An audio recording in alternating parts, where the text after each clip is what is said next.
Our rules are simple, but the challenge is great. All dinos will be explored in this challenge, but only reasonable underdogs voted on by the community will be considered for grading. Equipped with official server cap saddles, our 19 contenders will be backed by the commanding presence of a loyal Uteranus providing that extra boost. All competitors will go into battle with food to provide a healing effect. Herbivores will have plenty of sweet veggie cakes, and carnivores and omnivores will have cooked meat. It's important to note that tames in this series aren't typically used during boss battles because of the amount of mutations you need to make them competitive. But all dinos competing will have around 23,000 health and 1200% melee. This will give them all a fair shot at defeating at least one of the guardians. It won't always be feasible to reach these stats depending on the dinos I'm using, but I'll let you know the amount of mutations and levels it took in order to reach it. All competitors start out with 50 base health and melee and 40 points in everything else before I apply mutations and experience levels. You can decide on your own servers if the juice is worth the squeeze. Competitors are required to fight the megapithecus, broodmother, then dragon on all difficulties, starting with gamma, then beta, finishing with alpha. Their success will be annotated on this scorecard with a pass or fail system. Clearing all the bosses earns them a gold boom medal. Silver is awarded for clearing beta, bronze is for clearing gamma, and the chunk of shit is for an unworthy performance. Once all expansion creatures are finished, the gold medal winners will test their strength against the overseer for the finale. Now let's introduce our competitor and see if they have what it takes. Fasolasuchus. This ferocious sand shark can be found on the outskirts of the scorched earth map. She's pretty sluggish above the ground, but when she dives under the surface, she can really cruise. The Undersuchus comes packing a few different attacks, like a sand throw, and can create mini sandstorms to slow creatures down. They can also use a quicksand style attack after the meter builds up that deals damage based on the enemy's drag weight. The stats required for this competition will reach with 20 mutations and 47 levels. 0 mutations and 16 levels went into health, and 20 mutations and 31 levels went into melee. Now let's see if they have what it takes. The green portal is up and the girthy gators are ready to charge into the Gamma Megapithecus arena to unleash an ass whooping. First impression, they hit pretty hard, but they hit pretty slow. Their wide base makes it difficult to get all the Fasolasuchus in range to land hits, but when they're in range they all seem to perform just fine. And just in case you're wondering, their little underground quicksand attack doesn't do shit against any of the creatures in the boss fight. I had a sliver of hope that it would, but we just have to do this the hard way.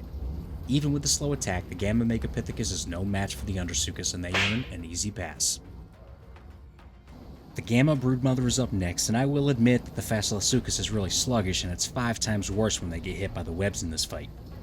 The fights might be basic in the strategy, just send the team in and hope for the best, but the ability to maneuver is something that you shouldn't sleep on. One of the main takeaways from this series, at least for me, has been a bit of a revelation that maneuverability is something that you should definitely factor in when choosing a boss dino. At this point in the fights, I was confident that we'd be able to get through beta at least, with our only trouble really coming through the broodmother and the dragon. I normally can beat the dragon with some weak creatures, but these fat lizards aren't going to hide from his fire breath. We'd have to see, but for now, that's another pass.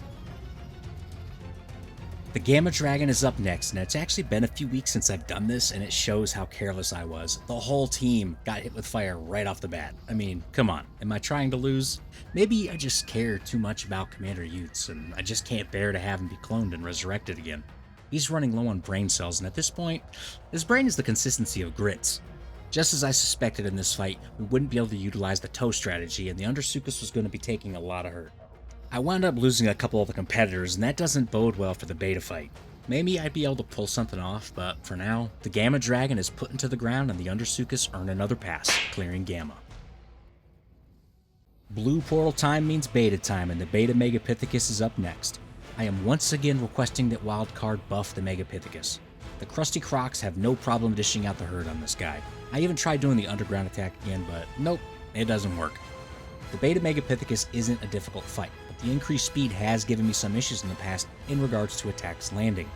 There's no issues here though, and the Fasolasuchus is heavy enough to not be affected by the knockback too much. I really wish their attack was faster though. It's just so underwhelming for such a ferocious looking creature. Even the animation is kinda mid, as the kids say these days. The Undersuchus put on a clinic for the Monkey Mafia and earn a pass on the beta stage. The Beta Broodmother is up next, and this is where the fun begins. The Beta Broodmother is no slouch, and if you don't come into this fight prepared, she's going to shit on your chest.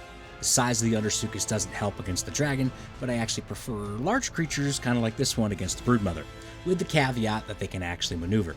Smaller creatures tend to go underneath her hitbox and wind up getting hit from her powerful attacks, even if they're technically behind her. This isn't a problem for larger creatures like old Mr. Sally Salamander here. The Undersuchus are able to put up a solid fight this time, but a lot of them are on their last leg coming out of this fight. The Alpha Broodmother was going to be a long shot. Beta broods, though, piece of cake, and the Undersuchus earn another pass. Positioning in the arena is pretty important against the dragon.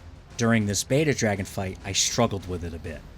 When you know for a fact that you're going to get hit with some fire during this fight, it's best to employ a strategy where your Uteranus absorbs a couple of those initial blasts of fire so that your crew can maneuver in and start laying on the pain before they get hit. The first shot of fire when you engage can really mess everything up. When your crew surrounds the dragon, then not all of them are going to get lit on fire, so it can extend the fight long enough for you to pull off a victory. I tried everything I could during the beta dragon fight, and as always, if I lose, I do the fight again just in case it was a screw up on my part or a bug. Unfortunately, the beta dragon wasn't meant to be, and the Undersuchus take their first fail. Red portal time means alpha time, and the alpha megapithecus is up next. The alpha monkey is actually pretty fast, but again, the Undersuchus is thick enough to keep him pinned down with minimal issues with knockback. I've definitely lost against this guy with some creatures in the past, but the Undersuchus has this one in the bag. So, with that being said, welcome back to the series, everyone. If you're new here, you have a lot of catching up to do. Please go check out the previous episodes. This is the first installment of the expansion series, and this one's going to run for quite some time. I'll be starting the modded series too, and that's going to include all the modded creatures, so be on the lookout for that. If you haven't already, consider becoming a member or patron to help support my channel. At a minimum, hop in Discord to say hi. You can find those links in the description. Alpha Megapithecus is down, and that's another easy pass. I laid a trap for my honey bunny before coming in. I buried all the Undersuchus before coming into the fight just to see what would happen, and, well, don't do it. The majority of them get stuck on each other, and if they're in such a crowded group like this, you can't move them. Well, maybe you could move them if they weren't getting pounded into the dirt by a sexy spider with a dump truck full of cake.